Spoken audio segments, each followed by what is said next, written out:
ในตอนบ่ายของวันที่ 5 กุมภาพันธ์ 2026 นี้ผู้รับสมัครเลือกตั้งสมาชิกสภาแห่งชาติสุดที่10ประจำเขตเลือกตั้งที่ 11 แขวงมือคำไซจำนวน 10 ท่านหญิง 2 ท่านได้ลงเคลื่อนไหวโฆษณาหาเสียงและเสนอตัวผู้มีสิทธิเลือกตั้งอยู่ที่กองบัญชาการปกสแขวงมือคำไซนำพาคณะดังกล่าวขึ้นเสนอตัวโดยแม่ทานอุทิศแก้วลาห้องหัวหน้าคณะจัดตั้งแขวงคณะพิสอบนำพาการเลือกตั้งสมาชิกสภาแห่งชาติสุดที่10และสมาชิกสภาประชาชนแขวงสุดที่5ประจำเขตเลือกตั้งที่11แขวงมือคำไซ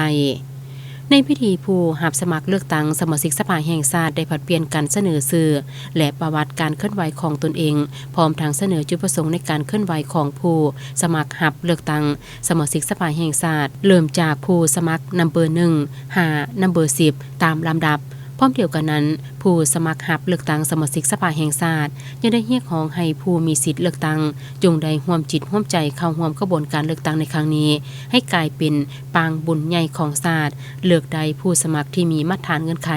มีความรู้ความสามารถมีวิสัยทัศน์ที่กว้างไกลเพื่อเป็นตัวแทนให้ประชาชนเข้าไปอยู่ในสภาในการนำเสนอปัญหาเวียกงานอันสำคัญที่เป็นพื้นฐานของท้องถิ่นให้ได้รับการปรับปรุงแก้ไข